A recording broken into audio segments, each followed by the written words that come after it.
Bismillahirrahmanirrahim. Assalamualaikum warahmatullahi wabarakatuh.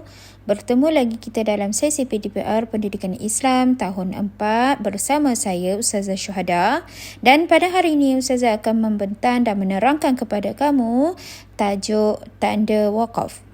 Objektif daripada di akhir pembelajaran ini, kamu dapat mengenal pasti kalimah yang dan potongan ayat yang mengandungi tanda wakaf dengan betul, dan kamu dapat membaca kalimah dan potongan ayat yang mengandungi tanda wakaf dengan betul dan bertajwid. Baiklah, dalam tajuk ini Ustazah akan memperkenalkan kepada kamu ada 6 tanda wakaf yang selalu kamu lihat, kamu nampak dalam Al-Quran. Yang pertama adalah huruf mim kecil itu.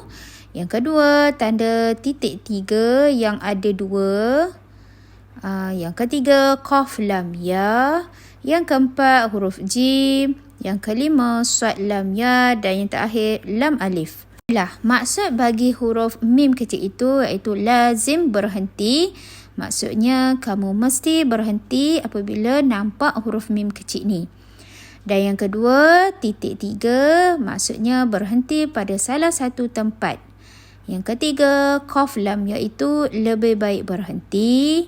Yang keempat, huruf jim harus berhenti atau meneruskan bacaan. Yang kelima, sad lam iaitu lebih baik meneruskan bacaan. Dan yang terakhir, lam alif tidak boleh berhenti.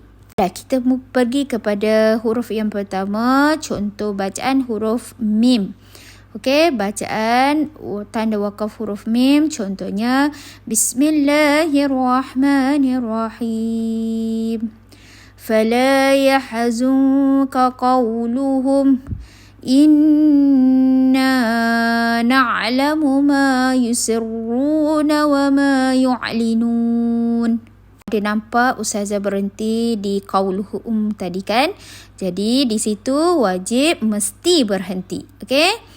Kemudian contoh yang kedua, wa yaskharuna minal ladzina amanu. Berhenti.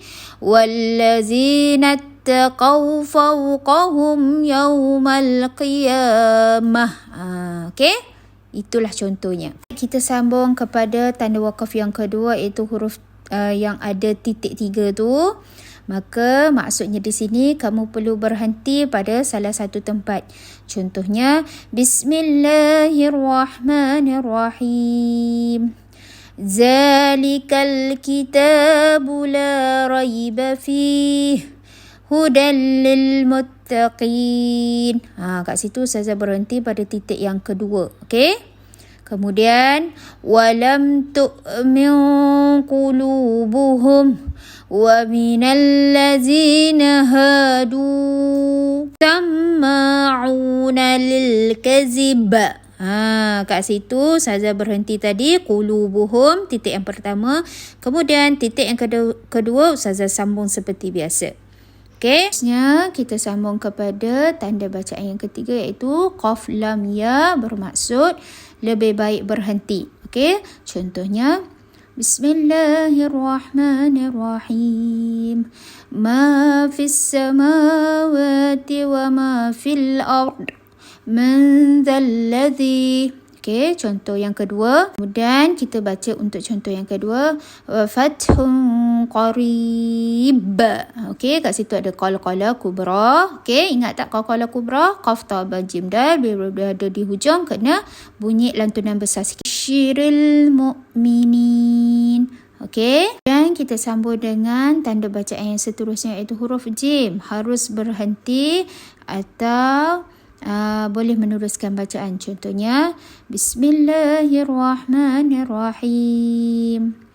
Atawasaw bih bal hum qaumun taghun.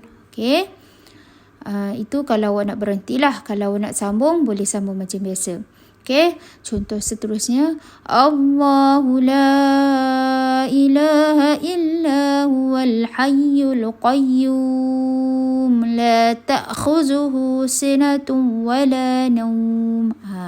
Nampak? Berhenti, Ustazah berhenti di hujung jim yang terakhir. Okey, seterusnya bacaan yang kelima iaitu Sad Lam Ya. Maksudnya lebih baik meneruskan bacaan. Bismillahirrahmanirrahim. Faulaika